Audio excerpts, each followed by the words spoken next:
You didn't come this far to play small. This is Winning Daily, the podcast that builds winners in life and in business. Welcome home. Ready? Yeah, whenever you are. Yeah. All right, I'm going to break it. Dang. With some spice. All right, guys, we're back with another episode. And today we have a very special guest here.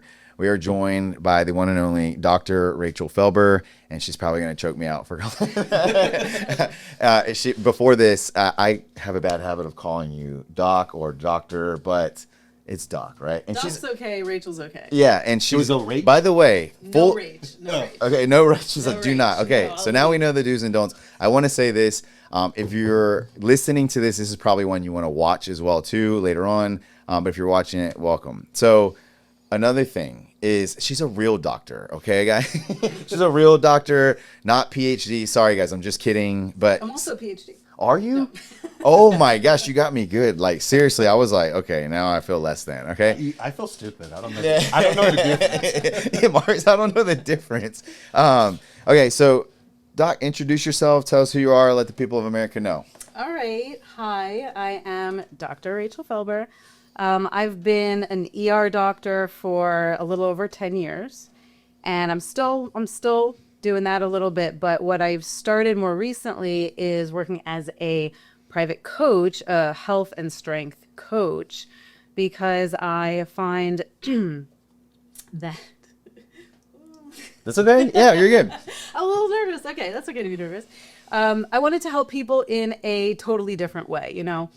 I felt a little stuck with the way that I can help people achieve health in the ER, and I wanted to just sort of expand the way that I can help people get healthy, help them get healthy before they get to the point that they're needing emergency care. Yeah. I remember our first conversation, and you had interest in becoming a personal trainer. You told me, I believe, something along the lines. You got NASM certified. Is that right? Mm-hmm. NASM certified, and that you were a doctor. And I was like, well, this is a very different conversation than I normally have. Like, I talked to hundreds, if not 1,000 trainers, a year at that time. I was having Zoom meetings with, 30, 40, 50 trainers at a time. And to get on a phone call with you, I remember it was about maybe like 40, 45-minute phone call. I was driving out to Palm Springs that day, and hearing from you that you were a doctor and that you wanted to leave your career as a doctor to become a personal trainer. And I was like, this is very interesting. Like, this is very interesting. And you're also a mom, a wife, like, right? Yeah. So you have all these. By the way, shout out Benji. Her husband is also shredded. If you guys watch this, they look the part. They don't just talk the part too. So, but what made you decide, hey, I'm a doctor, and obviously you want to do preventative care, but you had to go through like the time and effort of getting certified. When did you make that decision? To get certified as a trainer? Correct. I started that process like at the end of 2024. My plan initially, I wasn't planning to leave medicine. I was planning to have this be like a little kind of side gig. I would see so many patients in the ER that I knew would benefit so much from just a healthier lifestyle. So I'm like, well, I'm not going to leave the ER because that would be crazy. That's what I was thinking initially. So let me do this other thing on the side so that I can feel like I'm making an impact in a way that like I feel better about. Mm-hmm. So that's how it started. So it was January 2024 was when I started the course. And then I think it was already by like February the next month that I'm like, I might have to pull out of the ER. I think this has got to be what I want to do. And it wasn't because of like what I was learning in the training, as much as now that I kind of thought, hey, I could see myself doing this, and it became like more of a reality. I found that like my heart was more in that than I had initially expected it to be. And I'm like, this needs to be more of what I do, and this other stuff, medicine, emergency medicine, needs to be a little bit less of what I do, I think. Can I say something? Mark Henderson's here, ladies. Yeah, I'm here. Thanks for the intro. Sorry, dude. Sorry. Oh, yeah. Sponsored by White Rabbit also. I got this one, too. But I like my watermelon. But we were talking before, and I had a question about burnout. My question is this. If you didn't take the NASM course, would you still be a doctor? 100% of the time? Or do you think you were kind of not knowing or subconsciously kind of veering off to the left and you're like, man, this is just, I feel the burnout and there's no way I'm going to make it to 50 years old doing this? Do you think you were maybe a year down the road, you're going to find something else to do? Or did you just something spark because you've always been fitness, like you said, since you were 12 into fitness? Was there a correlation there? Like, I'm just, for me to wrap my brain around someone that's an ER doctor that sidesteps their career like mid-career is amazing to me, because it seems like that's a position that you can easily get trapped in. Yeah, no, that's a good question. I've actually never thought about that. It was probably, I was saying like COVID, I think expedited my burnout, because I remember before COVID and even a little bit into, when I say, I mean, I'm talking about like maybe a little bit into 2020, I was still really enjoying it and it was exciting. I mean, with COVID, it was terrifying, but it was still exciting. And I still would have said that I liked it. But yeah, it was probably a good year and a half or maybe 2 years or so leading up to when I left that I was thinking, God, I definitely cannot do this until I'm 50 or 60. And I have a financial advisor, and every time I would get on the phone with him, I'd be like, let's pull back my retirement to like 55. Like let's pull it back to like 50, because I'm like, I cannot do this for a couple more decades. And then I'm like, I don't think I can do this for another 5 years. And then I'm like, if I'm being honest with myself, I cannot do this for another year. Yeah. And like, cause I would wake up, and this is so sad, but it's definitely true. I would wake up. I mean, my life is great. I love my husband. I love my kids. Like, my life was very good, but this is different. I would wake up pretty much every morning. And if I would think about, even if it was a day that I was going to work or like nearing the end of a few days off, I would wake up and think, fuck this. Like, I can't believe I have to do this again. I feel bad kind of saying that, because so many of my friends are still doing it, and I know they feel that way. Yeah, that's okay. And I don't want to like put it in their faces that they have to face that they actually feel that way, but a lot of them do. I one more. Sorry, I love this stuff. You don't have to answer this if you don't want to, but this is how I think. Gabe warned you. Just get ready to say pass. Did the people that went into the ER disappoint you to the point where you're like, I can easily leave this? Because I think going in and seeing people not give a shit about themselves, which you probably saw a ton of, I could see that being, if these people don't care about themselves, then I sure as hell, how do I get motivated? And I know you're supposed to be the bigger person, and fight through that. But to me, it seems like that would be such a hard beat down every day. And you probably saw that a lot, I would assume. There are definitely some people who didn't give a shit about themselves, but I think much more there are people who just have no idea. Like, they literally don't know that exercise and diet makes as much of a difference as it does. Really? In this day and age?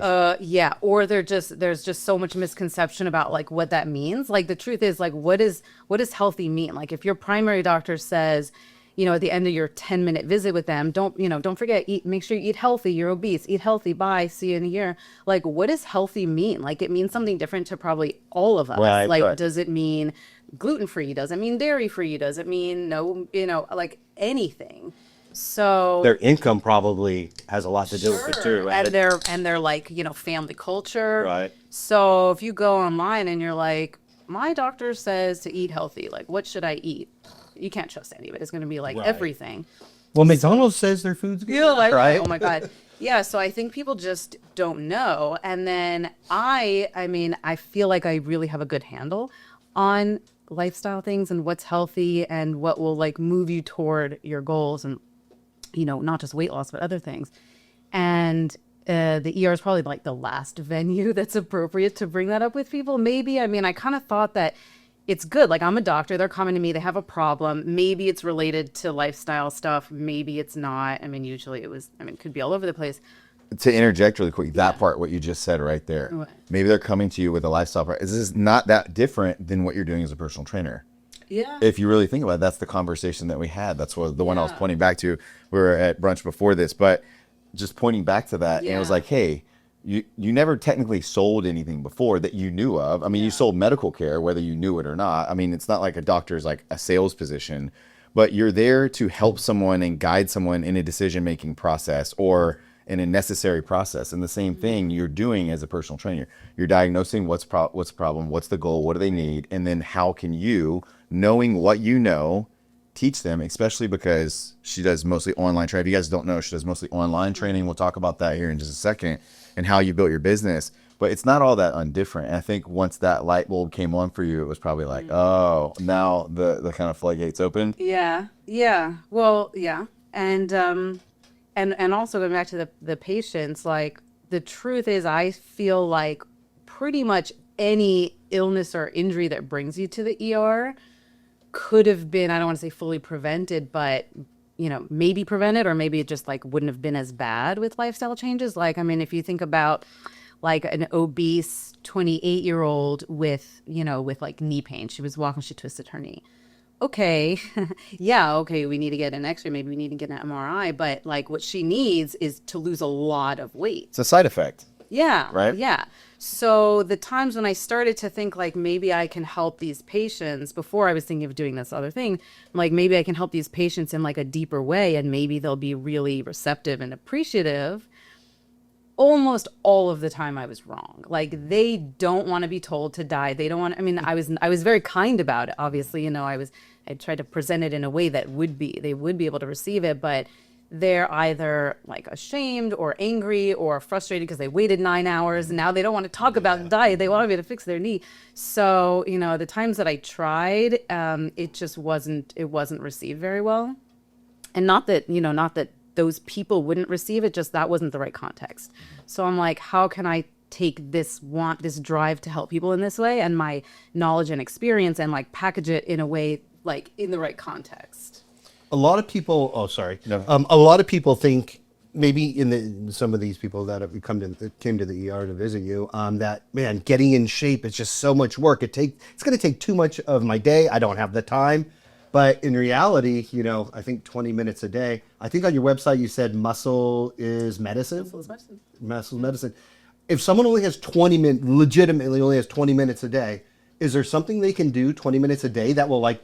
That was me this morning. That was me this morning. Yeah, I would say 20 minutes a day, not even every day of the week. 20 minutes a day, like 3 or 4 days a week, is a great start. Yeah, absolutely. I mean, it depends where you're starting from. Like, you obviously build up, but if you're starting from scratch and you have a good plan and you're doing like the right stuff, that's certainly all you need. I mean, paired along with like, proper diet stuff and other lifestyle changes. But if you're just talking about like, I don't have time to get to the gym for an hour 5 days a week. No, I don't do that. I don't think I've ever done that. Right. And since you're online, your clients that you currently have, you provide all of that information for on your one-on-ones. Yeah. Well, then at the end of this, we'll leave Rachel's information below on the website. Yeah. Thank you. Yeah, absolutely. So yeah, she's not hard to find, and we'll you can shout out all your social. You have an advantage because you can do this worldwide, and this goes out worldwide. So when I first met you in person,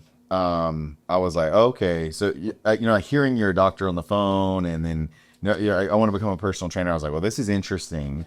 And then hearing why you wanted to do it, and then talking to you more about it. And so you did some in-person training in the very beginning, just a little bit, but now you're doing mostly online. And so your clients that you have and you're seeing them transform, knowing that you left medicine to do this, how does that feel? Like when you see it? How does that feel for me? Yeah. Yeah. Oh, my clients have been so successful, and it's so exciting for me because I know that this stuff works. I mean, I know there's many different ways you can approach losing weight and building muscle and getting in shape, but I have the way that I like to promote that worked for me. My husband does the same kind of approach, and it works. And with my clients, it works. And I have one.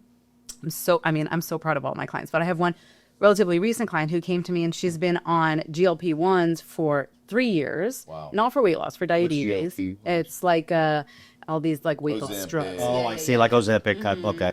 Yeah, she was on it for diabetes, not for weight loss, but she was hoping she would lose some weight. And she told me she did not lose a single pound in 3 years, or maybe like up, down a little bit. And she started my program, and I'm not lying to you. She lost 20 pounds in the first like 6 weeks and like is already going down in clothing size. I'm like, and she was doing stuff. She was eating healthy, you know, what somebody might think healthy is, and, you know, doing some exercise. But like once you hone in, once you know what to do, and it's not complicated. I mean, as you guys know, you just need to know what works for you, for your body, for your history of injuries. You know, also it comes into play like your medical history and what medications you're on. But once you have a plan that works and you just do it, so you can get like amazing results pretty quickly. So it's really exciting for me. I mean, often I'll get off the phone from a check-in with a client and I'll run over to my husband Benji's office and be like, I got to tell you what she said. She told me that her husband noticed this, you know, so it's been, and I never really felt like that in the ER, like so fulfilled. Obviously you save a person's life. It's a different level. It's a different thing, but this is like very, I don't know, it feels more like a personal success. Well, you're helping save people's lives by them self-investing and putting that into themselves. And so we talk about that here we talk about this almost on every episode. We have something called the self-investment system that I've kind of created. This has been a thing that, like you and Benji, you said you have a thing that you know works. It's your modality, your methodology, your approach to what you do and how you know how to do it. It's tried and true improvement because you and your husband do it, right? So it's this thing that you guys do. I've seen some of your workouts, that kind of stuff. Obviously, I followed you, been a big fan for a long time.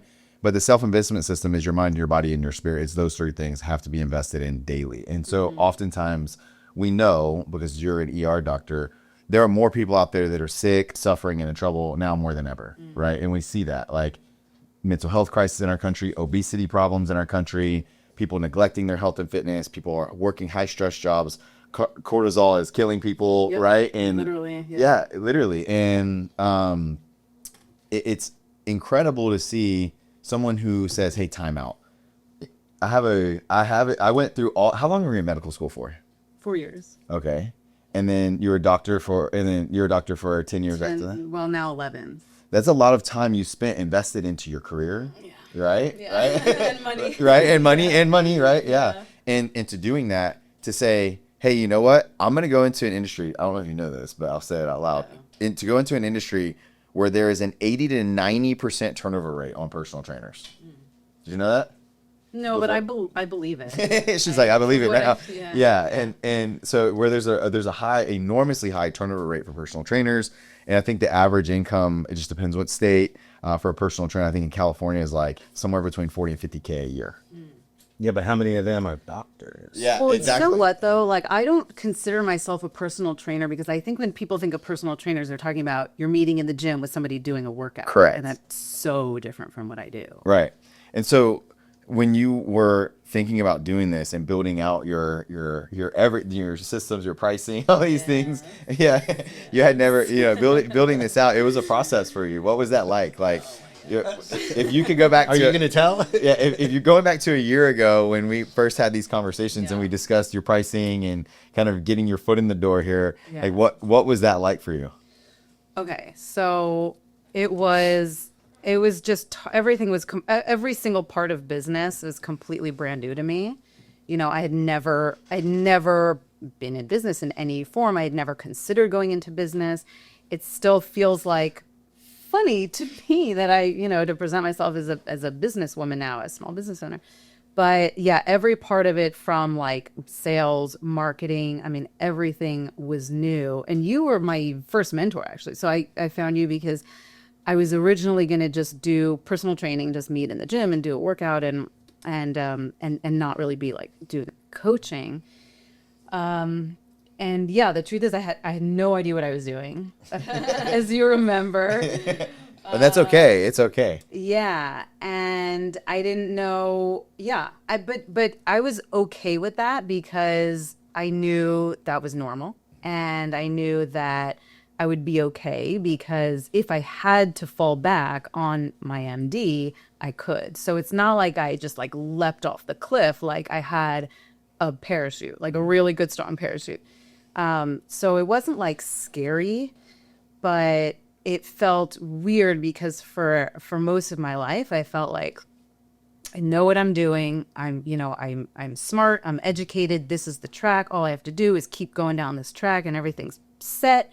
And, people know I'm a doctor and that's awesome and cool. And then now I'm in this like big, vast, like unknown, like, where am I? What is this? I don't even know. You ask me a question, I'd be like, I don't even understand your question. So it really like put me in my place, and it's been exciting to like just shift and do something completely different. Whereas most of my life, I just thought it'd be like doctor until the end. The failure is part of the game. Like any good startup CEO worth their weight, they know that for the first 3 years, they are going to force their employees to fail. They want them to all fail as much as possible because now they know what they need to fix and how they grow. So I think if you go into starting a business like that, you're like, dude, I want to fail. I need to figure this out. So fail as much as possible. If that's taught, I think being able to start a business and be an entrepreneur would be a hell of a lot easier for a lot of people. But I think what I've seen is a lot of people fail and they quit right away, and they don't get up. And fail again. You have to fail 100,000 times before you're going to make it. Some people get lucky and do it right away, but as long as you start that, Yeah, I read a lot of self-help books and entrepreneur books a lot early on, and I still am like all the time. And I went in knowing that that's the thing. Like you fail, as long as you keep going. And there's so much overlap I've been finding with business and like coaching, like everything that I consume from like the entrepreneur books and the self-help books, it's all the exact same stuff I've always told I'm telling my clients, which is like, you're going to fail. You're going to This episode is brought to you by White Rabbit Energy. If you don't know what White Rabbit Energy is, it's an alternative form of energy drink. No caffeine, no stimulants. It is a kratom-infused energy seltzer, and it's absolutely awesome. My personal favorite is the watermelon, but if you're looking for where to find White Rabbit Energy, you can just go to whiterabbitenergy.com, and we are proudly partnered with them here at Winning Daily. Eat a whole entire pizza. You're gonna get drunk and eat a bunch of stuff that you wish that was totally off track. You just keep going. Like, don't focus on that. Don't let that throw you off. So like, it's been funny for me, like how much overlap there is, but like I feel so confident that that's it. As long as I keep going, it's gonna be great. So just keep going. Talking on camera. Let's talk about that. Talking on camera. Yeah, look, you knew exactly where I was going with that. Talking on camera. Talking on camera that was something that I remember was like primary was like developing your pricing and your offer and like, who is Dr. Rachel? What do you do? What do you sell? Who do you sell it to? All those things. How do you help people? And that was step one. And then step two was like, okay, now that we have something, how do we get people, how do we market it? And talking on camera was something for you. Yes. That was a challenge. Tell the people of America a little bit about that. That's probably the biggest, like personal change that I've undergone since doing this. I mean, everyone has their own hangups, but for me, like for sure being on camera was probably the biggest, which I don't really know why that was such a thing. lot of people like that. It's like that for a lot of people, yeah. But like before I started this, you could not find any video of me, like even with family, like no, like I would be in photos, but the extent of like me on Instagram was like a handful of pictures of my kids every once in a while. And I remember thinking, like, I think maybe we even talked about, I'm like, is there a way that we can do this without me, like being on social media? And you're like, I don't think so. Yeah. But I remember my very first reel, which you can't find now because I have a different account, but I went to the gym like super early because God forbid anybody sees me do this. I had written out the whole transcript. I like did my hair and makeup and like tried on like all these. This is for just like a stupid like 40-second reel, but I had no idea. And I like rehearsed and I like did like a bunch of different recordings. And then I went up to the office upstairs and edited it. And it took like the whole day and it was terrible, obviously. But it was, even putting that up that was like such a hurdle, like such a big step for me. And I remember being so proud. And now it's like, now I like it. Like I do. How many takes did he do? That first one? Yeah, how many takes? Oh my God, I think I filmed for like an hour. I remember you telling me something like that. I remember you telling me, I got it done, but it was like 50 takes later, 15 takes later. Not sustainable. I can't do this. Yeah. But at least you recognize that, but that goes back to the failure thing like Mark was talking about. It's like getting on camera, doing it. People tell me all the time, I don't like the way my voice sounds on camera. It's like, neither do I. Mark, he's like, yeah, but you have a gift. You know, that's not normal. You're to, very rare, for sure. I say that all the time. You're you're natural, for sure. But if I can teach something, it's like, well, that's a gift, right? But if I can help teach you or the next person about it, and the same thing that you're able to bring out those innate abilities in other people, I think that that's what real leaders do. So this month is branding and with like how it applies to marketing in Winning Daily in our coaching program. So every month there's a different topic. And the month of August was leadership.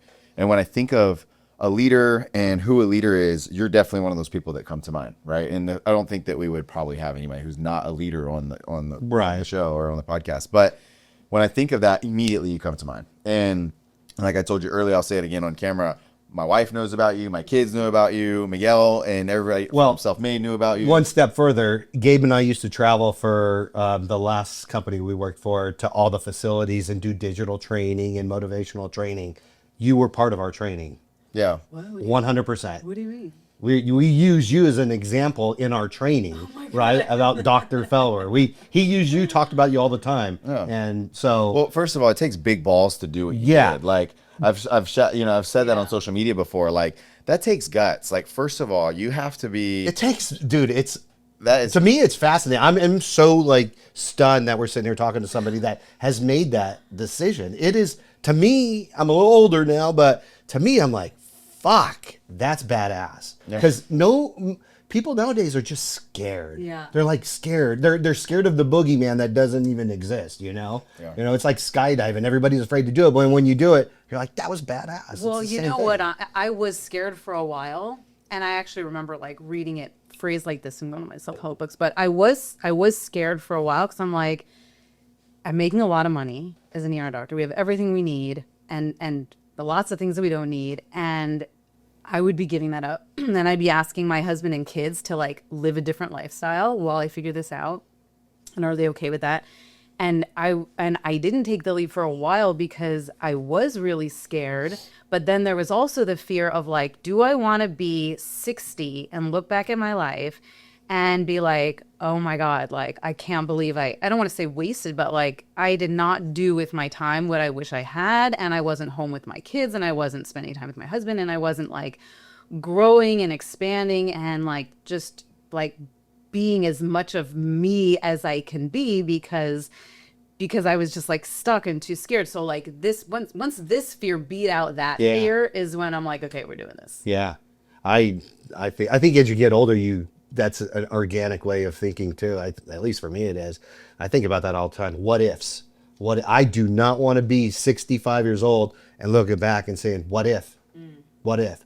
Because you don't get that back and that hurts. You know? So I think you kind of alluded to it or kind of like went that direction with it right now. But what would you say to somebody? Because there is somebody out here that could be potentially listening to this now or in the future that when they hear this, they've thought about that. That has crossed their mind at some point. And we always joke about this. Jason calls them the Starbucks trainers, like or those trainers, those coaches. At the end of the day, in my professional opinion or non-professional opinion, a trainer or a coach, whatever it is, you're a leader. And that's why I was kind of going back to that. Like you're a leader and you're helping someone elevate them to a higher position than they're currently in and making them into a leader in some capacity. So if someone is sitting on the fence and thinking about changing their career or like, hey, I've been doing this thing for a while. Maybe it's even a relationship, but you know, that's what a career is too. It's a relationship that you have with yourself to choose to do this thing every day. Like you said, what would you say to that person who's thinking about making that shift?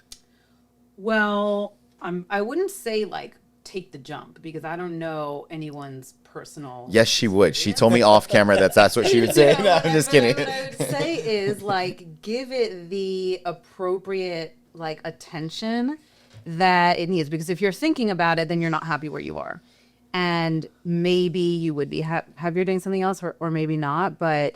I think at least like spending the time to think about it and, you know, maybe talk to somebody in your life whose opinion you trust and who knows you well and really hash it out because, I mean, for me, I not for one single second regretted it, like literally not one single second. so and I don't know of anybody who's done something like that, like really followed their heart and said, I think my passion is here, and gone for it. I mean, even if that doesn't pan out and you don't become like fabulously wealthy or, you know, or famous with that, but it's still just like knowing that you're making moves in your life toward a way that's like more suitable for how you want your life to be. That is worth so much. So yeah, I would say just give it the attention that it needs, that decision. You have to have an amazing support system also. You personally, I assume you do, right? Because that's a pretty big step to do by yourself. I would think, gosh, that's terrifying, but I assume you have a good support system, yeah? Yeah, I mean, my family, and my sister, everyone in my family has been supportive. That's like, there's awesome. there's not one person who like questioned me or told me I should reconsider. My parents, who one is a MD PhD and the other has a PhD and paid for my medical school and paid for my college, they were both very supportive. I retract my statement about the PhD thing earlier, okay? Yeah, they I knew they would be because they are, but I wondered if either of them would be like, I don't know, what about the money? Are you sure? But I think they could tell like the excitement in my voice, and they were like, yeah, if that's what you want to go for it. And Benji was very supportive. I wondered if he was going to be like, wait a second, what about all our trips we'd always take? I've been waiting for Benji to take a step forward as a coach too. Oh, he has. Oh, he has? Breaking news. He looks Wait, like hold on. a Breaking personal news. trainer. No. super ripped. Yeah. Yeah, he's Yeah, like no, total yeah, good. shredding. It's funny. We kind of like go through phases together. Like we're both in pretty good shape, but like we'll both sort of like get to a point where we're like, oh no, we need to pick things up again. And then Get we your both shit will. together. Yeah. We have Yeah, those. yeah. Everybody. Because you can't, like, if you're in a couple, one person can't be in shape and the other out. You either bring that one up or they bring you down. It Yeah. doesn't last very long like that. But we're kind of in sync like that. But no, he was, yeah, it was a leap for him too, and he took it too. You guys work out at home, right? Yeah, we do. Yeah. That's right. And so, like, what is a workout for someone who is a doctor? What's your like go-to workout? Come on, let's talk. Let's talk meathead stuff for a minute. Okay, Let's that's go. like- Look, she's like at the end. Don't let her fool you. She is a gym rat to the core. Okay. Not even like. Yeah. She's like, let me get, gym rat to the core. So, and lives a heavy lifter over here too. She ain't scared. So, yeah. Okay, what's my go-to? Well, my workouts Like now. favorite workout. Like, how do you do it? Like bro split with high intensity? What do we got? No. I like to do 4 days a week. I like to do 2 upper and 2 lower. Okay. I've tried full body, and like, so for my clients out there, all of you who are doing full body, Just stop listening to this part. Go get a coffee or something right now. I think great for like early lifters. But for me, when I try to do full body, it's too, and sometimes I go back to it if I'm like in a busy phase of my life and I'm like, I can only work out 2 or 3 days a week. I'm going to do full body. It's like too much to like go all out on top and all out on bottom. So I like to do, I'd rather do like 4 shorter days than like 2 or 3 longer days. And how long do you train for? Like, how long do you typically work out for? Well, it depends if I'm like filming myself for content. If you're a fitness professional, you know what she's talking about. That could add like an hour. But no, if I'm just like going for it, like a little under an hour, maybe like 50 minutes or so. Like I try to do like 5 or maybe 6 exercises. Lower body, it's usually more like 4 or 5. And what time of day do you normally work out? That's all over the place. If I can, like my favorite's earlier in the day. Like drop the kids off, do my workout. Got it. And you talked about phases right now, like where you're like, I'm in a phase, and I'm going to do the air quotes with my fingers for those of you that aren't watching, you say it later, but the phase of, hey, I only have like, because I have to sacrifice because the kids are going back to school, or I have this thing going on in life. There's so many people that think it has to be this way. And then I feel like there's a lot of people that stop going because they don't allow themselves that like wiggle room or that elasticity. Like, hey, it's okay. Something is something and nothing is nothing. So it's not like, oh, I'll get back into shape. I just need to do it. There's so many times. How many times have you been at a barbecue or a family event or a Christmas party where they're like, I'm going to start, and it's like 5 days a week, that's necessarily right. Just like now's not the time because I'm busy. Yeah. Right. So when you say phase, like, what are some phases that you've kind of been through where you're like maybe bouncing back from a pregnancy, or you have a shitload of work going on, or I love that question because I think everyone can benefit from the answer to that question. Yeah. So summer was a good example because we're here. We didn't go anywhere. The kids were home. Like one was too young to be in camp. He was 2 at the time.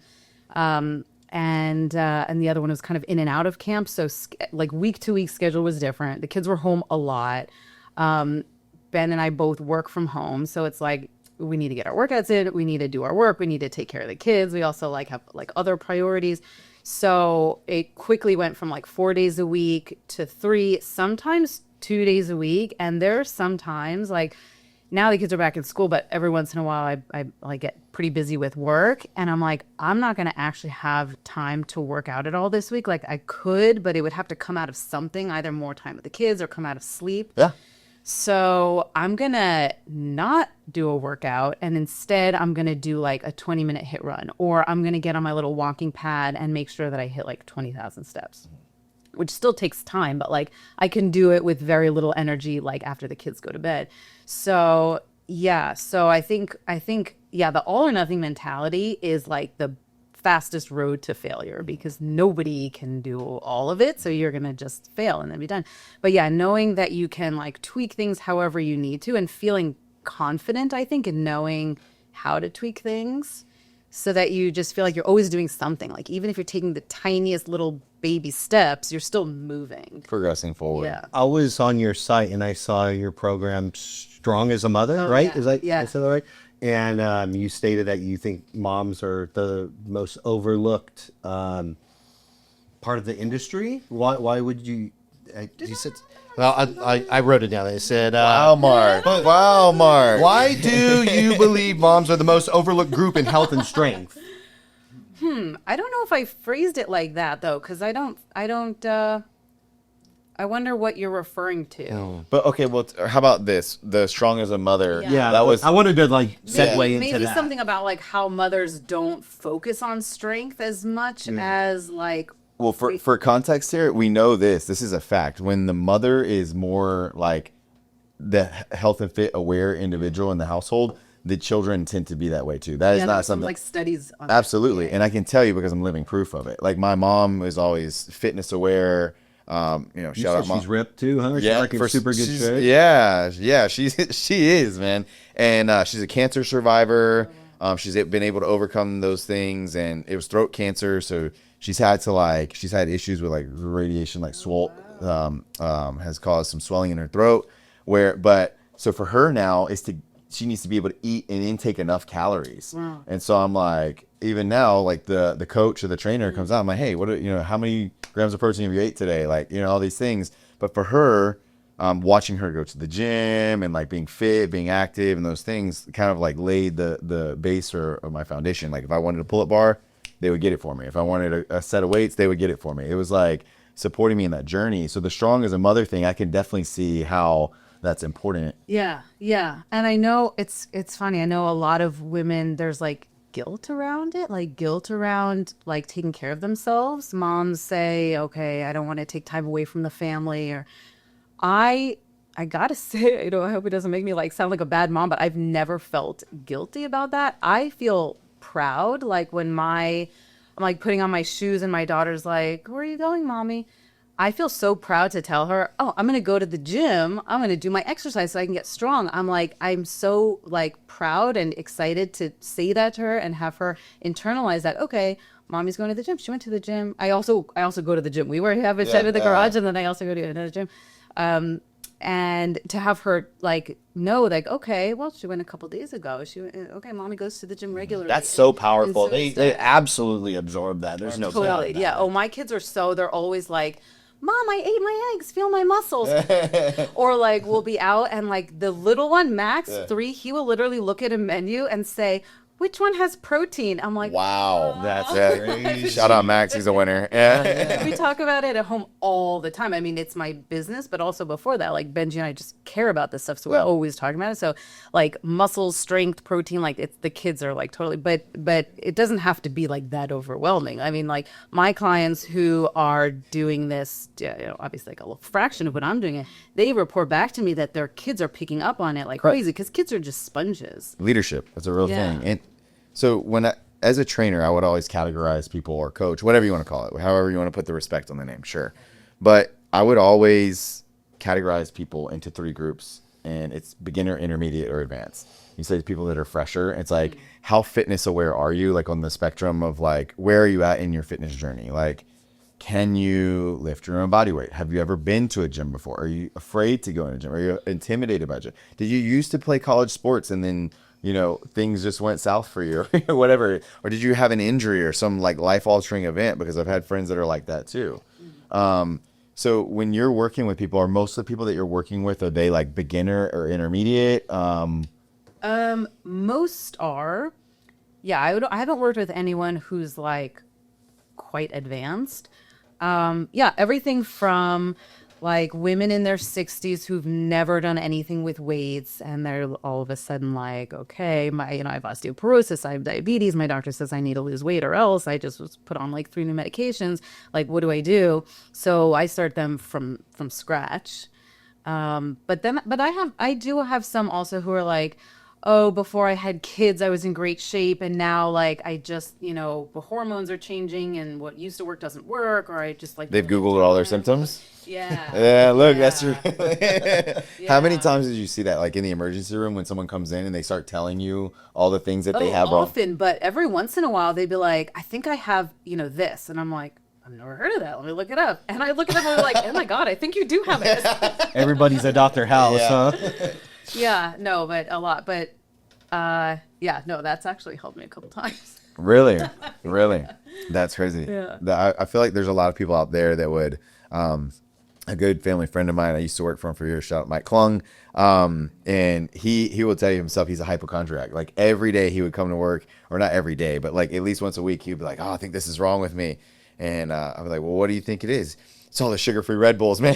Whatever it was. I'm like, well, then stop doing that. Like whatever that thing is. So many times it is, whatever the thing is, we kind of talked about this earlier, it could have been prevented, because it's really what's going on is a side effect of something else. It's like, well, I have high blood pressure and, I take this medication, that medication. It's like, but why do you have high blood pressure? Yeah. It's like, Yeah. well, like I eat like this, or I don't sleep like this. I have high cortisol or whatever it is.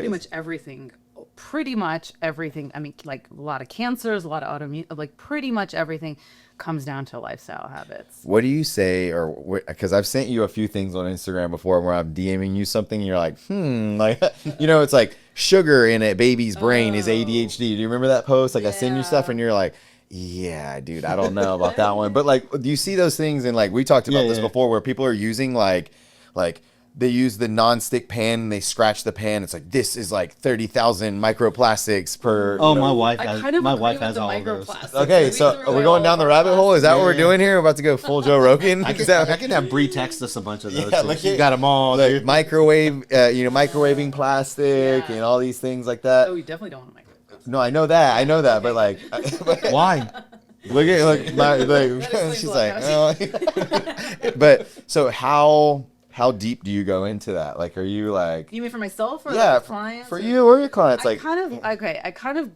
No, I wouldn't say. I was gonna say go through phases, but I don't. But like when I first learn about something like that, I like go through the house and I get rid of all of it. I tell Benji, I'm like, we can't have any more of this anymore.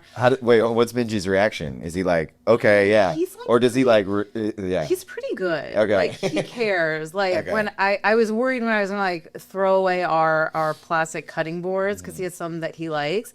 And he was like, yeah, throw them away. That's fine, whatever. Like the pan, like he actually was on top of like something, had to get rid of the pans for some reason. I'm like, yay, good. Yeah. No, he's on the same page with this as I am. Plastic cutting boards.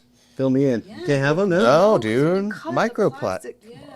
What the? I know.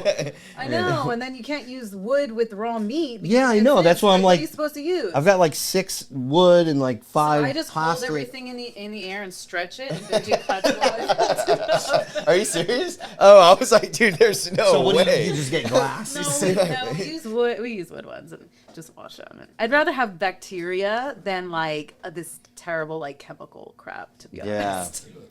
Ah. Yeah. So I want to know more about your Strong as a Mother. Is that your foundation, or is that what you build your whole business around, or is it just one No, portion of it? that's one portion. No, like I would say, my main business is the private coaching, but I wanted to come up with something. Well, I wanted to do a group coaching program, and then I'm like, well, what will it be? And I relate most to moms in their 30s and 40s with like younger kids who, struggle to do it all, or realizing that you don't need to do it all, really, but. So I thought that would be a good, demographic to make this group for. And yeah, we're at the end of our second session of it. And it's basically, that's just what it sounds like. It's not like a weight loss. Is it a small group format? It's small. I wouldn't mind if it was bigger in the future, but yeah. And Who is it for exactly? it is for moms in their 30s and 40s. Okay. I mean, when I say moms, like mostly it's like younger kids, because it's just nice, like the more similarities all the members have, the more fun it is to like share stuff. But some of them have old like kids like in their teens. But yeah, I give the workouts, and if it gets to the point that it's really big, I can't really tailor everything, but now I can kind of tweak things for each person. And there's a lot of education every day of the week. There's a new like video or other digital resource that they get with information, and it's either going to be under nutrition, movement, mindset, or behavior. And it's like just trying to attack it from all angles. Like, how can we get you to the point that you know how to do this stuff on your own? Like, and that's what I do in my private coaching too. Like, the last thing I want to do is just like give you a bunch of fish and say, okay, you're good. Like, no, like you need to leave my program knowing how to do this on your own. Otherwise, what was the point? You got like 3 months of something awesome, and then that's it. Well, there's so many in that, and that's where you differentiate from a lot of trainers, because there's a lot of, and I know you're not a trainer, you're going coach, but like trainer, coach, fitness mentor, or whatever you want to say. When you're teaching other people what you know, that's where a lot of people like get scared. Like, oh, well, I need to keep this client forever. It's like, no, they should.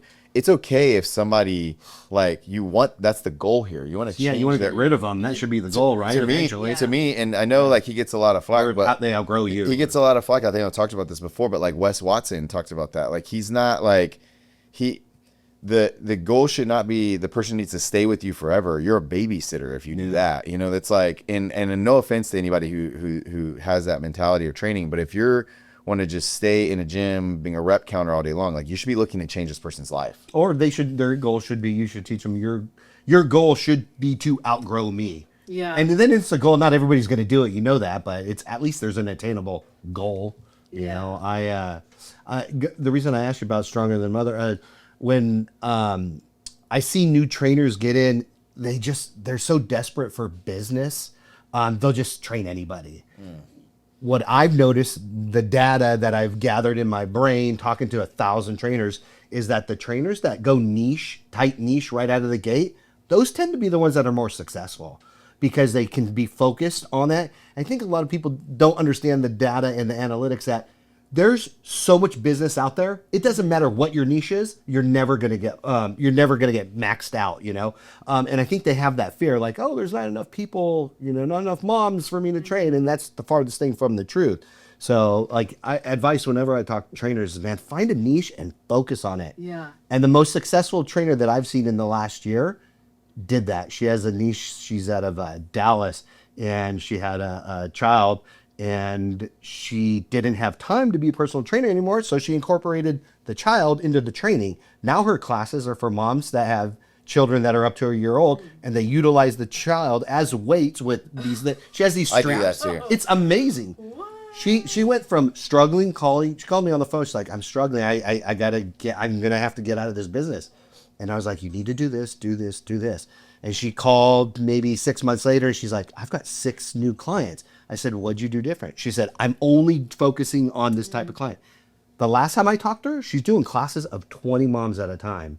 And they have, I don't know what those are called, the blankets that they tie around the babies, you know, and they're utilizing the children as the weights. And I was like, that's genius. It is. And she's huge. She's huge now in Dallas. So I'm not going to plug her right now, but I'm not associated with her anymore, but I would love to. But it's amazing that she came up with that idea. Yeah, 'cause so how many women are like, my gym doesn't have a daycare? So I was like, okay, so well, the gym she was working at, she could only have 4 people. So she outgrew that, had to rent, she was renting like an aerobics area. Subleasing space. Yeah, subleasing the space, and she's killing it. Cool. I love to see stuff like that. yeah, I thought, I mean, my like, you know, ideal client has kind of changed, and I'm still not really sure I've settled on it, to be honest, but I was kind of going more toward the like moms in their 30s and 40s, but in my experience so far, I kind of feel like the women in their 50s and 60s might be where I settled, because in general, obviously everyone's different, but in my experience, in general, they're the most motivated. And I think it's because they're getting older, their friends are getting sick and getting diagnosed with stuff. Their friends are dying even of, you know, medical conditions, and their doctors freaking them out, and their parents are, you know, getting older. So they like really, I mean, this sounds dark, but like kind of see their mortality around the corner, and they're like super motivated to make a change. The women in their, you know, my age with the young kids, like they're still motivated, but it's different. It's like, man, if I could get rid of these 20 pounds, it would be amazing. And it would be amazing, and it would make them feel better. But it's like a little bit of a different. I think you got the whining taco mom versus the woman who's like, these women follow everything I say. Yeah. But like it's Empty nesters. yeah, they're empty nesters. I would. That's what you can have- empty nest. but you can also have 2 different niches. I Yeah. mean, you can serve more than one niche. I would say like bigger niche is women. Do you still have any male clients? Because I know you've helped men in the past. Or does Benji take them now, or is that what we're doing? That kind of was like the plan initially. No, I would work with a man. I just like prefer working with women more, because we get into like very personal stuff, and I just relate to them more. So I prefer it. But if like a man came to me, he's like, I really want to work with you, let's do it, and he seemed like he would be a good client, then I would. He's tolerant. He could take the heat. Yeah, I'm going extra. He told what to do, but Are you saying men are just too weak to work out with you? Is that kind of what you're saying? I didn't say it. That's what it sounds like. Yeah, I've seen your workouts, and yeah, you guys don't play around. That's cool though. And so speaking of your workouts again, really quick, because I kind of like to point the finger that you're not just a doctor and a coach, right? Because you don't do any in person; it's all online coaching, correct? Okay. So is everybody local, or do you have clients that are out of state? I have clients out of state. More of them are local, because it's actually been really nice that like physicians, like colleagues, will refer their patients to me, which has been really awesome. Do you train other doctors? Yeah, actually, most of my clients are doctors and nurses, just because like that's been my inner circle, and like 1-2 degrees away are early medicine. Not that I only take them as clients, Right. but yeah, it Just has so been happened to be. nurses. So I feel like that's awesome, because I feel like more doctors need to be self-invested. Like more, there needs to be more doctors like you that are like actually training, lifting weights. Like, dude, because I can't tell you how many times I've seen a doctor, and whether it was for me or somebody else, and I'm like, I know. whether it was for, anything. And I'm like, hold on, time out. Like, why are you asking me to do something that you don't do? Like, if I go to a dermatologist and their skin is terrible, I'm leaving. Right. 100%. Yeah. Mark has some funny analogies when it comes to this kind of stuff, but we talked about this off camera. My oldest daughter, she's type 1 diabetic, and knowing like what the ADA says to eat and that kind of stuff for guidelines on food is like, it's insane. Like because it's like, eat the food, take the medicine, eat the food, take the medicine, eat the food, take the medicine. It's like, well, where is the end in that? Like, yes, you're going to be insulin dependent. You know, if you guys do or don't know, type 1 diabetes is autoimmune. And so it's inherent. It will come at some point in your age. And so for her, learning how to do these things and become not just taking the medicine, because that's what happens to a lot of people. The average lifespan of a type 1 diabetic is 13 years less. Is it really? Yeah. Whoa, that's a lot. Yeah. I didn't Because realize that. there's so many people that can't get that lifestyle change. And so I feel like more doctors should be self-investing, more nurses should be self-investing and being those leaders. So it's really cool that you're training other doctors and stuff and pushing them, and they put their hand out to you for that. Yeah. That's awesome. Yeah. I will say it's largely more nurses. Okay. But yeah, it's, That and felt good. yeah, and to do it, yeah. and so the ones they come from your warm network, the clients that you have now, whether they're local or further away. Yeah, Yeah. or like one or two. I mean, I've had a few clients like who didn't know me, who like found me on social media, which has been great. And then they like word of mouth to their people. But yeah, it's something that I didn't know to expect, like how much business would come from word of mouth. I mean, I had a client sign up for 6 months with me without ever getting on the phone because a very close friend of hers, who is a very close friend of mine, who's she's also a client of mine, told her about the program, and this woman called, or she didn't call me, she emailed, and she's like, let's do it. I'm like, okay, let me tell you. She's like, no, let's just sign up and do it. I'm like, awesome. okay, like I'm understanding that this is She's going to listen to you for sure. Referrals Oh, are she's been doing amazing. Yeah. She's been with me for a few months now, and she's doing great. That's awesome. Actually, she was queued up for knee surgery. This person I'm talking about, she was going to get knee surgery. And I think it was after like 4 weeks of working with me, she's like, I don't think I need to get the surgery. get out. From losing weight. Not from losing weight, from strengthening the muscles. So she was a runner.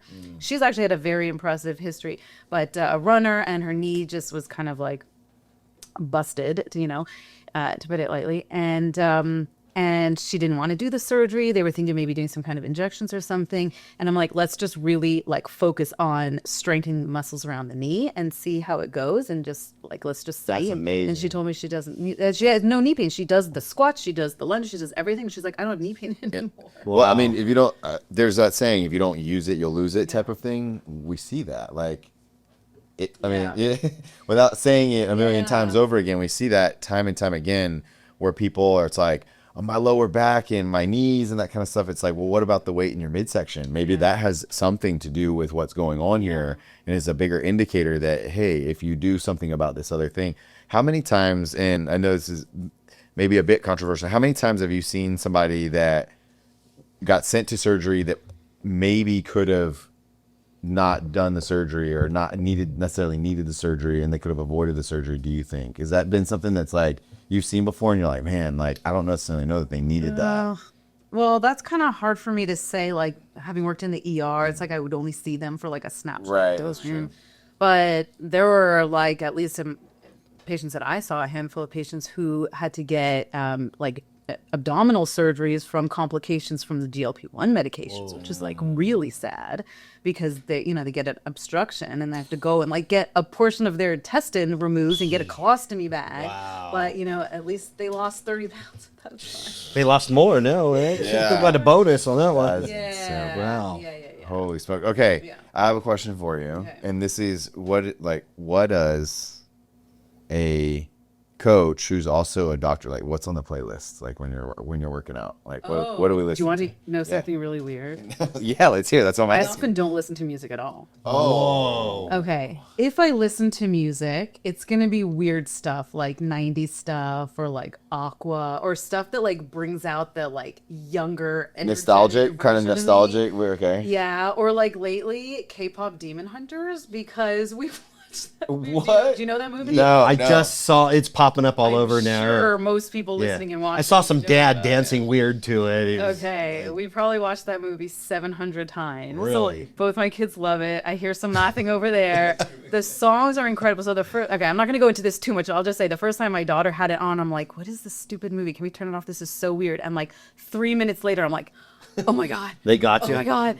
It's so good. The songs are so good. Anyway, so if I listen to something, but usually I don't listen to music because I'm just like, I really am into the mind muscle connection thing. And I push myself very hard. And I am now at the age where if anything's like a tiny bit off, I'm going to have like a sore joint for like months even. And I don't want to take that chance. When that happens, you put the weight down. So, wait, what? What do you mean? You put the weight down. Like if you feel like something's off your workout, 100%. you're like, no thanks. You bail. Oh, if I bail. Yeah. Are you suggesting that I shouldn't? Or No, I'm asking for a conversation. If I'm doing something like a bench chest and like Wait, hold on, time out. Ladies, do you guys hear that? Ladies, do you guys hear that? That she works out bench. She uses the bench press. Oh, yes. Yeah, That's okay, actually ladies. probably Not every day is lower body day, okay? Yeah. Oh my God, no. No, I like upper body day much more than lower body day, actually. But if I'm doing anything and like I even feel the hint of like maybe something's happening, not only will I stop, but I will immediately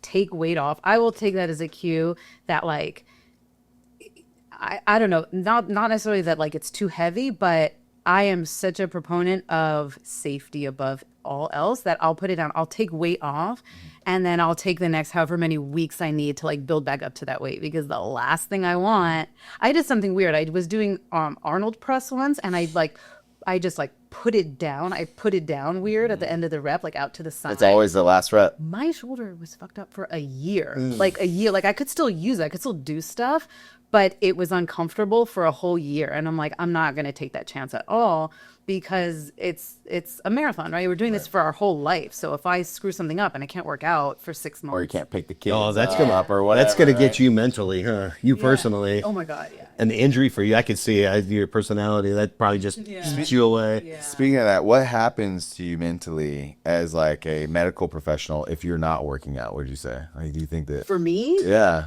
Well, I wouldn't know because I so much. No, and I'll say like, okay, so it's a good example because Move over, bro. Man. no, it has become such a part of my life that like I couldn't not work out, and I love being able to say that, and I like it's my goal that all of my clients get to that point. But these last couple of weeks have been very busy with work, and so last week. It was like halfway through the week and I hadn't gotten a workout in, and I'm like, okay, I'm just gonna like call it a deload week because I hadn't had one in a little while. So I'm like, let's just call it a deload week, do walking, do some runs, and then get back to it next week. And then this week it was kind of the same. Like it was like halfway through the week and I hadn't done anything. I mean, any like real gym workouts. And I'm like, okay, but we'll just like call it like, can you do 2 deload weeks? Maybe I'll just call it a second deload week. And then I'm like, God, it was like bugging me so much. I'm like, I cannot not work out. So I did yesterday, even though I'd only gotten like 4 hours of sleep the night before, which is not that normal, but I did it. And yeah, for me, it's like, I don't want to say it's like The guilt. that's Guilt is. no, it's not guilt. It's just like, I don't know. It just feels very like physically uncomfortable. Like I'm missing something. Yeah, it's who you are. It's ingrained. Yeah, it's who you are as a person. If you miss like a certain amount of time, do you feel like you're more irritable? You're like, what are the side effects of not working out? I guess I should say. I don't know. I mean, I guess I could say I don't remember the last time there was like a long period of time that I didn't work out. Like I'm going to do something. If I can't get to the gym, I'm going to do hits. Yeah. And I love them. And so I feel like that kind of scratches the itch if I can't get to the gym. If you do take, or let me ask you this: what's the longest that you've been recently without working out? Probably like oh my gosh, since you're really kids? pushing this like. Well, since you had the kids, or something. Well, because someone who's very obviously you're advanced in your fitness journey, and the reason why I'm saying that is because there's probably somebody at home who may be listening to this or watching this, and they see you as perceived likelihood of achievement. Like I could be like Dr. Rachel. Like maybe there's a mom out there who's thinking like, what the heck, this lady doesn't miss a day. You know what I mean? Like she's the Terminator, right? But in reality, you're a mom, you're a wife, you're now a business owner, like you're all these things, but you're also human, right? And so that's why I'm kind of asking these questions. Okay. Yeah, not for me. It's like you're like, why are you asking me this, Gabe? Yeah. No, it's for the people at home. That's why. Yeah, no, it's funny because I actually told a friend and who's also in the Strong as a Mother program. I told them what I just told you about like how I'm like was thinking about taking a second deload week, and then I had to tell myself it's not all or nothing. Like even if you can't get to the gym, just like do something so that you feel like you're doing something. And she said, I'm so glad you shared that with us because sometimes I see you as this like perfect, doesn't miss anything. So it's nice to know that like you can struggle with this sometimes too. But if you're asking the last time that I like went without doing any like even like walks or running or anything? Yeah, like, well, all right, here, I'll tell you for me. I think there was a time in like maybe like January or December of like 2019.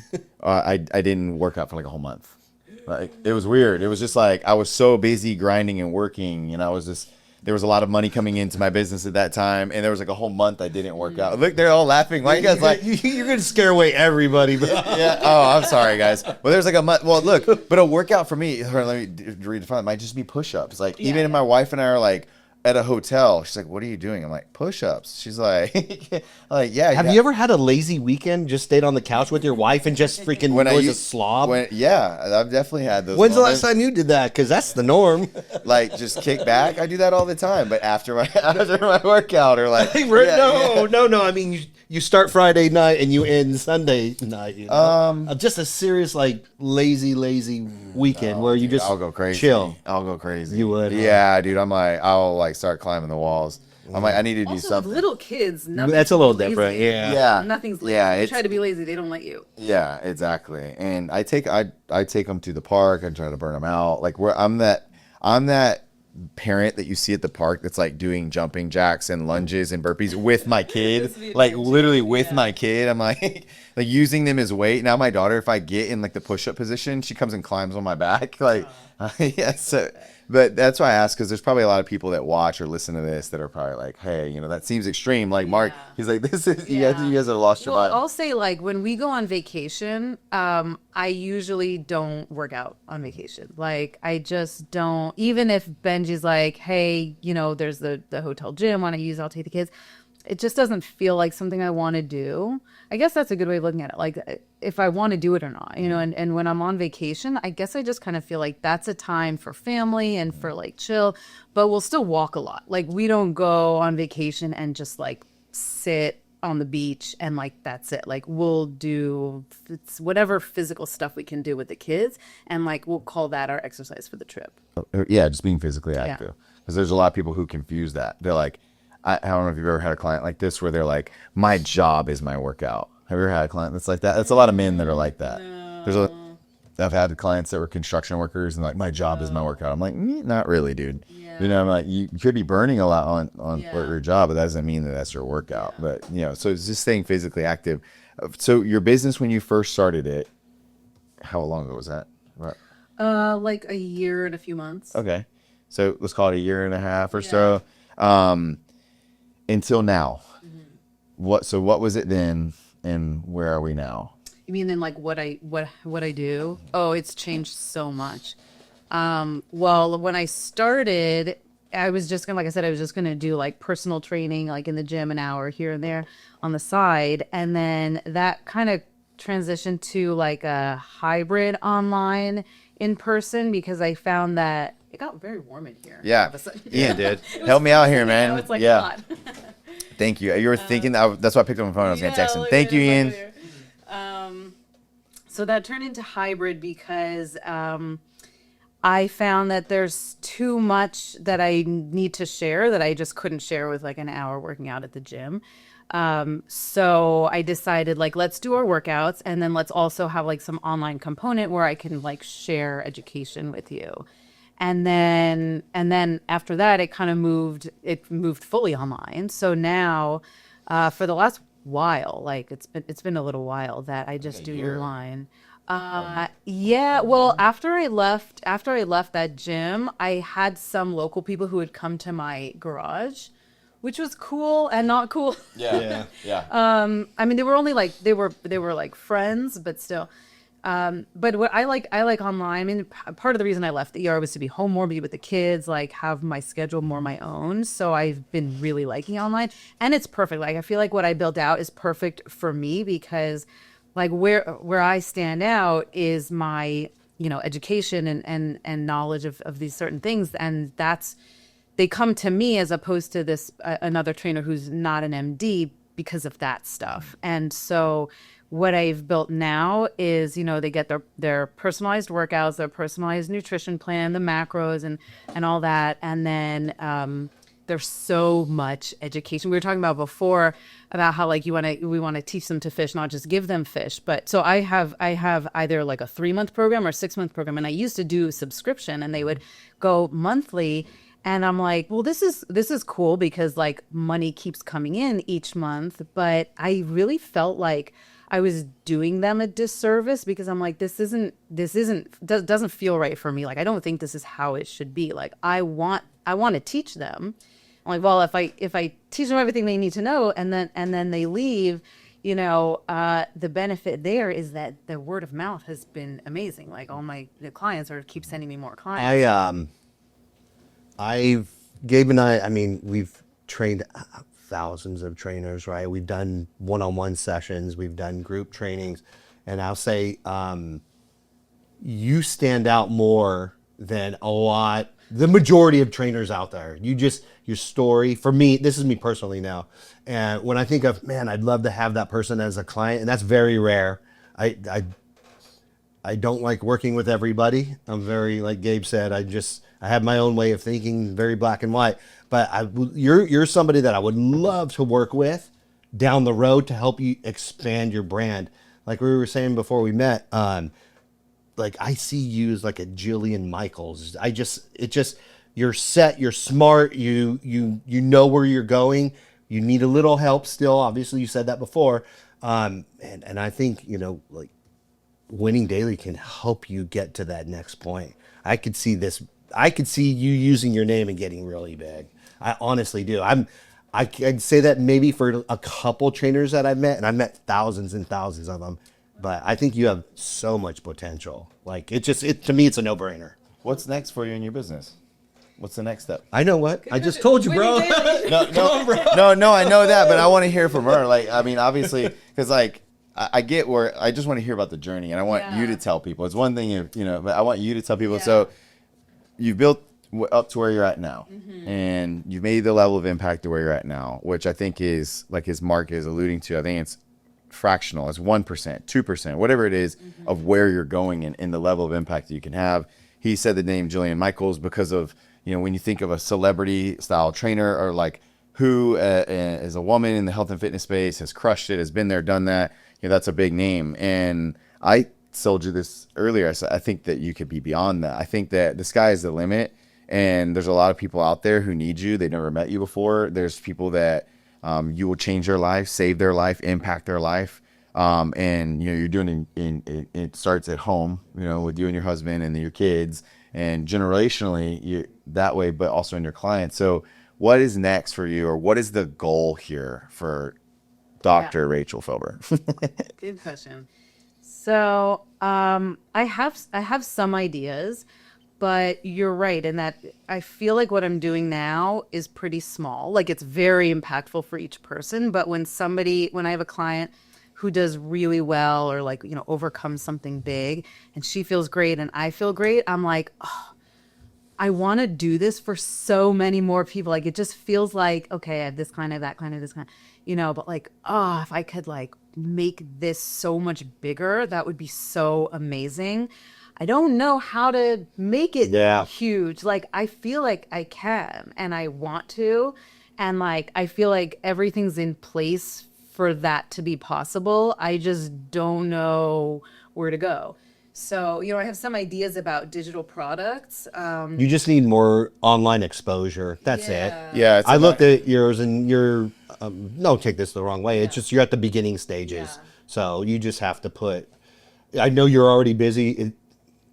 When I hear clients say, well, I'll get to it in my time when I find time, you're never going to get to it. It's always just spend the money, have someone else do it, and you'll get the results right away. It's a lot cheaper than you think, But for you, hop on that digital. You're already online. Like, if you were local, you're like, hey, I want to pick up 5 new clients for a local. That's a lot of work for them. For you, it's 2 minutes. So you have an advantage. You can have 1,000 clients tomorrow. You just got to hire a team to manage the scheduling, but you can do that very easily. You have a huge advantage. Replicating yourself is difficult, especially as like you were an employee of the hospital, or whoever your employer was, as a doctor, as a medical professional. She's training them. She got 2 of them. Yeah. And then you became self-employed. Like, hey, I'm going to do this thing. And then you're the one that does everything. You're self-employed you're just working for yourself. But if I remove you from the quote unquote business, there's nothing. Yeah. Right. So it's like replicating yourself with the systems, the processes, and how can you find somebody else to take your job And that is where it's like, well, but my clients need me. And it's like, they do, but how can you have more impact to me? We have something coming up for this too with Winning Daily. We have actually a couple things that are coming out that we'll be announcing and launching here soon to help you guys do this, because that is literally our motto is brand, build, scale. So you got the brand and you're building, and then, with scalability and that kind of stuff. Need to get on the coaching calls. Yeah, Yeah, I think I need to. hop on those. There's some good stuff. Every single, like Gabe said, every month we have a subject we go over, and then we do we're doing 4 to 5 week rotation of all the founders, and we each do our own little piece of what we're going over. So there's actually, I think 5, if I'm correct, I have to look at the calendar. There's 5 Wednesdays in September. Okay. So every week. week is a different partner. So like for branding and marketing, this past week I hosted that one and I gave my 2 cents. But these are more interactive. Like for anybody listening as well too, you can always join the Winning Daily School community. But and the access is in there. But these are coaching calls that are live every Wednesday at noon. And we do a different topic, like Mark said, every month, and we rotate the partners. And if you can't make them, we do host them on the school platform. They're recorded. So yeah, if you have someone that you work with at that time, and you can go and sometimes watch it can be like these aha moments where you're like, oh my gosh, I needed that. Like Yeah. that's going to be the next lever I'm going to reach for and pull in my business. And then sometimes it's just reminders of like, oh yeah, like I still haven't done that yet. Like I need to do this, or like, oh yeah. I learn something every week. Yeah, same. I learn more from the trainers than the other founders. Both, you know? both. I learned some good stuff from these trainers. It's Yeah, and then you have, what's really cool is you have like, Mark, who's high level marketing, and like he's very big into organic marketing. And then you have other partners that have more experience like paid marketing and that kind of stuff. So AI, we hit everything. yeah, and then you have me, who's like your meathead trainer guy. It's like, but just like, that kind of the host or the thing that keeps it together. But are you ready for some hot seat questions? Oh yeah. I Okay. look forward to these. Okay, let's do it. Okay, here we go. We're gonna do some hot seat questions, and are you ready for this? So these are for you and Mark. I'm actually gonna alternate, so that way you guys can we're gonna have some fun here. Okay, we do this every episode. Every time we have a guest or a friend on, we want to do these. Don't cheat. Don't cheat. Stop. I have some more. I'll pull up different ones right now in a second. Okay. Okay, let's do it. You ready? I'm going to start with you. Okay. And then we're going to go to Mark, and then I may alternate back and forth. We'll go fast. Coffee or energy drinks? Go. Coffee. Are we explaining or just saying? This is your house. Coffee. My husband is really into making coffee. He makes it really delicious. He's got a little frother, and it's like a fun thing. And I don't know, I never got into the energy drinks so much. I just feel like the additives, I'd rather not do too much. She basically said you're going to die if you drink energy drinks. Okay. Both. I love coffee in the morning, and I also love my White Rabbit. There you go. Okay, cool. Dogs or cats?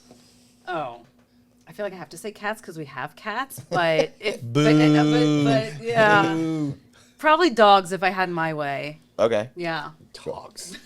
Look at Mark. Cats are not animal. They're not pets. Hey, the views and opinions expressed by Mark Henderson. I have never met a cool cat. They're all assholes. Every cat I met is an asshole. I have one chill one and one asshole one. A cat that acts like a dog is very cool. I've seen some of those too. Okay, early bird or night owl? Oh gosh, neither. Neither? These days early bird, but not because. If you had to choose. If I had to choose, if I like kids out of the picture, night owl. Okay, cool. Early bird or night? Absolutely early bird. Okay, all right. Mark, I'm gonna boomerang back to you, Mark. TikTok or Instagram? Fucking neither, dude. TikTok or Instagram? Instagram. Okay, Instagram. Why? Why Instagram? Oh, TikTok makes me nervous. I haven't gotten into that yet. Why does it make you nervous? I'll open it. I'm like, it's time to get into this, and I'll look at a few things and be like, oh god, Dude. I don't have it in me right now. We need to talk. show. We need to talk because I have something that I think might. Yeah, I have something that you might want to hear. Okay. Beach vacation or mountain retreat? Go. Ooh. Probably mountains because I get a lot of beach. Okay. Yeah. Because grew up in San Diego. San Diego, lived in Tel Aviv for a little while, but I love hiking.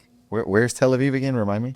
Israel. Oh shoot! Did you? Oh gosh. Yeah. Wow. Yeah. That's Like turn off like a whole section of viewers. No, I don't. No, it's we don't get into that. We're in the trust tree now. It's all good, guys. Everyone, take a deep breath. Yeah, I didn't. Although we can shoot for those views, let's get into that. Hey, Mark, beach vacation or mountain? Oh, retreat? dude, always the beach. Yeah. Just got back from the Bahamas. Mark's Love an it. avid paddle boarder. if you guys Ooh, don't I'm know. an avid paddler. Really? Are you guys? God. Oh The man, hell, I'm gonna have to go buy a paddleboard. I got 6 spots I go to all the Do time. you have your own? I have Yeah, 2. same. I spent like $4,500.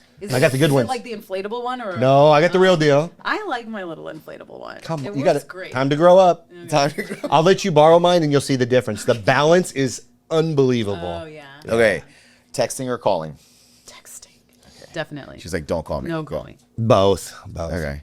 Are you like a voice message person? Do you ever do that? Oh, that's I creepy. do sometimes. I do sometimes, not often, but for the right person. Yeah, Mark. Someone sent me first time I had a conversation with, maybe it was a client. He left me like a 2-minute. Was it Miguel? No, it was somebody else, and I was like, dude, just call me. Yeah, like a It's weird. weird. Like, Every now and hey, then I Mark. could see.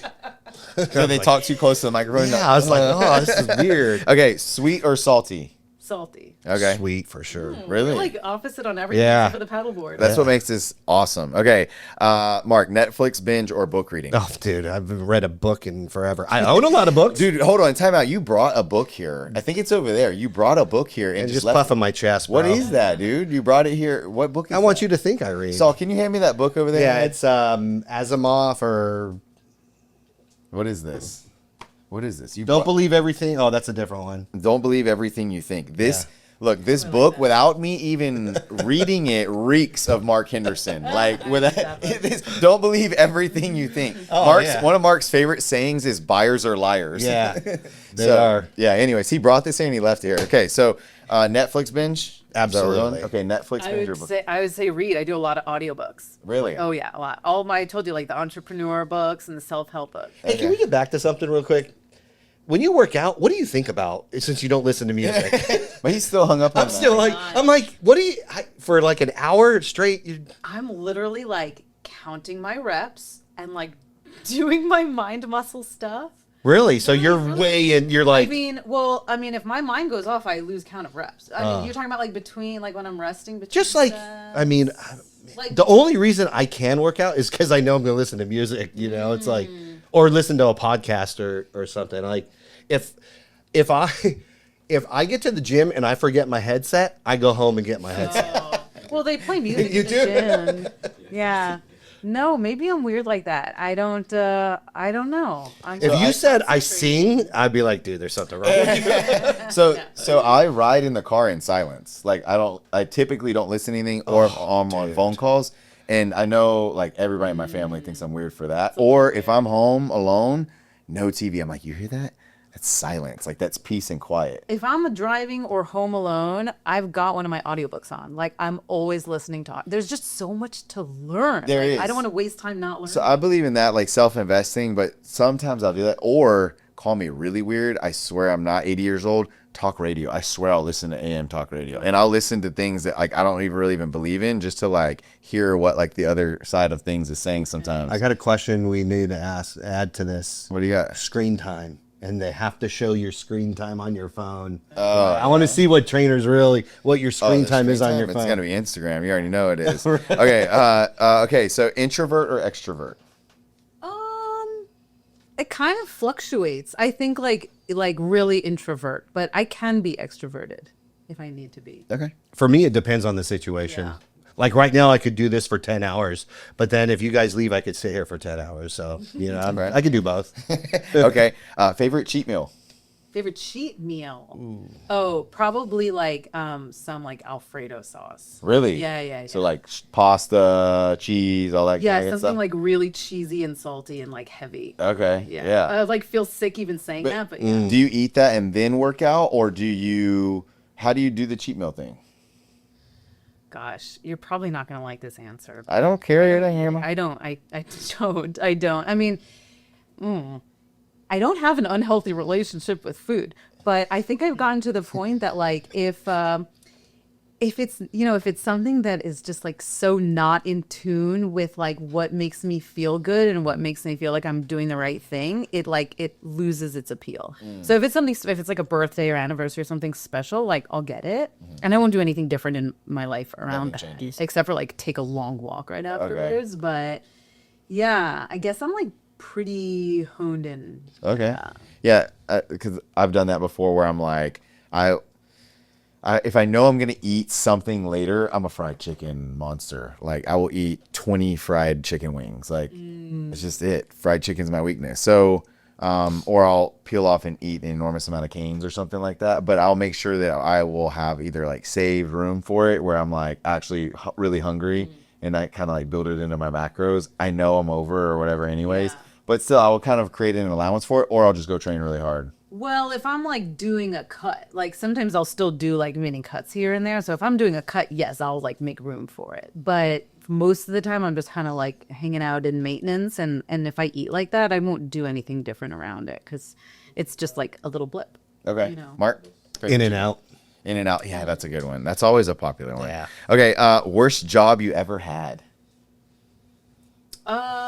I guess, I haven't had too many, but I was a lifeguard once. Okay. And they made me do like the kids' parties sometimes, which I hated. Like act all like excited, with these kids, and I'm like, this is not even in my job description.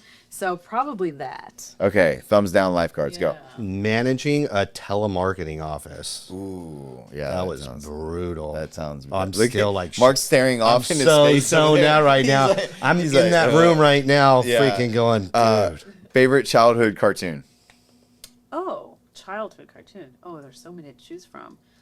Gosh, I was like in we're talking like young, like Doug and Rugrats come to mind. Oh, when I was, okay. like, pretty little. Okay. I was a big player when I was little.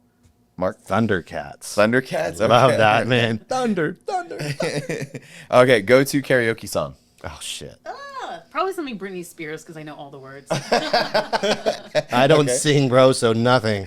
On an aside really quick, we mentioned it earlier at the breakfast table, but Jason, one of our partners, we were doing an episode and he was talking about how he makes his trainers sing a song to like break the ice. I'll sing Britney Spears for you. Yeah. And I was like, man, we ever since then I have not gotten over the fact that he gets people to sing in front of other people. That still blows my mind. Your fear of getting on camera, singing karaoke for me is 1,000 times worse. Like, well, if you say we'll never be friends again if you don't sing this song, bye, you're out, peace. That is, I have a fear of singing. Did something happen when you were a kid and there was like a... No, I don't like that. For some reason, I don't know, man. I just can't do it. My wife will do it though, but I cannot, man. I don't know. I know the answer. So if you get me drunk and you got some money, you might be able to see something really weird. I feel confident I can make it happen. Okay, I feel like I know a couple of the answers to the next few questions here. Pizza or tacos? Tacos. More protein in tacos. Not like hugely in favor of tacos, but probably tacos. Okay. Yeah, I'm with their tacos, 100. Okay. Apple or Android? Android. Okay. Yeah. Yeah? Yeah. Stand by it? I don't care. I don't care what you call me. Yeah, no. She's like, hey, I'm good with it. Apple or Android? You just lost points. Wow. Apple. Come on. Android. Oh you green daughter, you.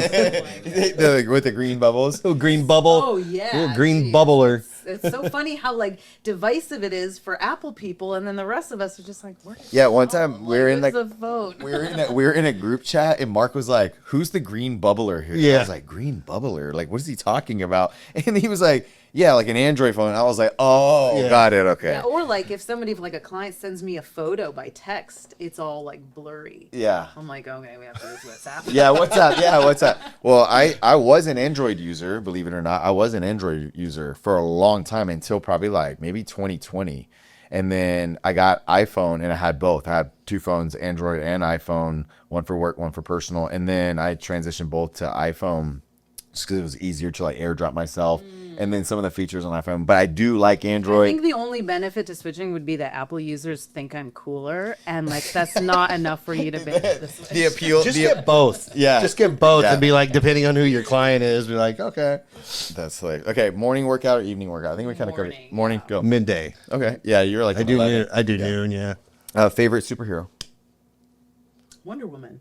Okay, I think didn't I say a Wonder Woman? I have thing? a Wonder Woman. I pin thought so. I for thought me. now that you say that, it makes sense. Iron Man. Okay, comedy or action movies?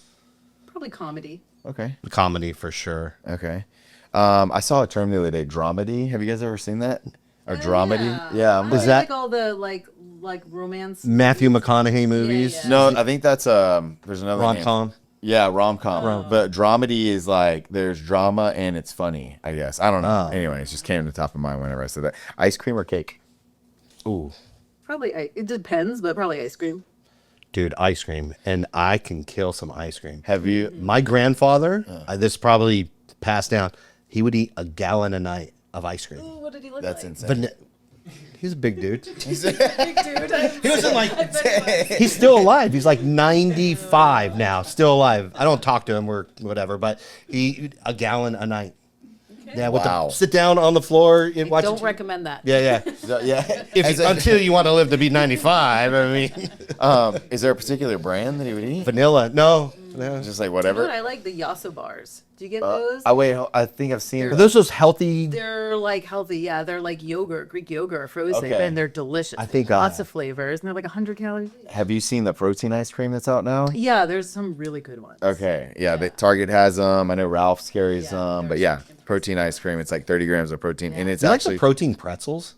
they're cool. You talking about Yeah. the ones at Costco? Yeah. Yeah, I've had those. They're The cool. The cheese ones are not cheese- it. the Those- cheese one's like they're cardboardy. weird. Yeah. Yeah. Pass. Hard pass. Best fast food chain. Look at she can't believe I asked her that right now. She's like, Fast I'm it. food. What's fast food? Yeah. I guess I would say In and Out. Okay. Maybe, but She's like really. you already said In and out. Maybe that's No, what that I we did it. that one's a no-brainer. Do a lot of fast. Oh, for sure, Okay. in and out. One thing you can't live without. Ask him first. Let me think. Of Okay. One thing you can't live without, Mark. Ooh, man, my cell phone. Dude, Sorry, fam. I was about to say. Sorry. I was about to say. Sorry. Oh, maybe like a really good pillow, like a really good night's sleep. You know what's funny? Satin There, case. yeah, there's a lot of like go. You want to get a better night's sleep? Go buy better sheets and go buy a better pillow. I just bought new sheets. And you feel like Yeah, if you stay at a hotel and like the pillow's not right, the whole night. I got the hotel ones at Macy's. There's a brand called Hotel, but that's one thing you don't go cheap on is a bed and your sheets. My wife has taught me all that stuff. I'm like, dude, I could sleep on a little foam bed and sheets. Trivia: how often do single men clean their sheets? I have no idea. Not often Like every enough. 2 months. What do you think? Remember you being single? How often you wash them Well, sheets? dude, I'm not your average. Okay, so Yeah. I'm like Not every a 7 hygiene- days. That's wrong. Yeah, no, I'm like a hygiene person. Maybe like I don't know, every 3 to 6 months or something. 3 months. Well, Yeah. 3 months. that's wild. Absolutely wild. I know I You didn't. poor souls. If that's you, do something about it. Okay. Okay. Dream car. Mark, go. A Porsche for sure. Was it Panamera? Is that what they're called? I like Dream those. car. Not a car person. Not a car person. My okay. car's 10 years old and I love it. And it's like the little. So you have your dream car. All Yeah, I guess I right. kind of do. Yeah. Okay. What There do it you is. have? A Prius? It's a Ford. No. Ford? Yeah. Ford Escape. There it is. Yeah. Best excuse you've used to get out of something. Oh, probably like my kid needed something that they didn't need. But That's yeah, always easy. kids are easy. Go. I have COVID. Yeah. Oh. Oh, that's a really good one. Yeah. No question. there. Yeah. Nope. That's yeah. Most used emoji. Oh, I use the like smile with the tears a lot, like Okay. like laughing really hard. Okay. A lot, too much. Middle finger. Favorite holiday. Like that's so up. Yeah. Yeah. Favorite holiday. Oh, favorite holiday. Lately, with the kids this age, I love Halloween. It's so Really? fun with the little kids. Yeah. Okay. Cool. Well, look. Tell the people at home where they can find. What? I don't have holidays, bro? Oh, I'm sorry. What's your favorite holiday, Mark? What's your favorite holiday? I love Christmas. Okay. I do. Why do you love I Christmas? used to love Valentine's Day. Yeah. I like Christmas. This is just like I the like nostalgia of Christmas. Well, this year is going to be weird because both my kids are gone, and it's going to be weird. I don't know. We'll see. Maybe you travel? Curious if Maybe they you guys can- travel? I don't know. I don't know. Or thinking, you know what I want to do? I've been talking to Bree, since we don't have any kids now in the house. I want to rent an RV and just take off for like 2 weeks and just go up the coast to like Oregon. Sounds like and a then good come time. back and just chill, you know? A really good time. Just not have no plans, just go. Or go do the same thing to Mexico. That would be cool too. Ago. Doc, Yeah. tell people at home where they can find you. Thanks. My website is healthyourselftoday.com. That's the name of my business, Health Yourself. So healthyourselftoday.com. Instagram is dr.rachelfelber. Facebook page is Rachel Felber, MD. Awesome. Cool. All of that'll be below also. We'll list that so you can go directly to our websites. Yeah, absolutely. It's been an absolute privilege to Yeah, have you it's here. fun. Yeah. I was very nervous for the first like 40 seconds, and then it was fine. You just gotta take a deep breath. But we appreciate you being here, and we appreciate you guys stopping by for this episode. Again, all of Dr. Rachel's information will be in the description below, and we look forward to seeing you guys on the next one. Stay deadly. Awesome. Peace. Thanks for tuning into the Winning Daily YouTube channel. If you haven't already, make sure you're subscribed to the channel and go right here and turn that notification bell on. We look forward to winning daily with you.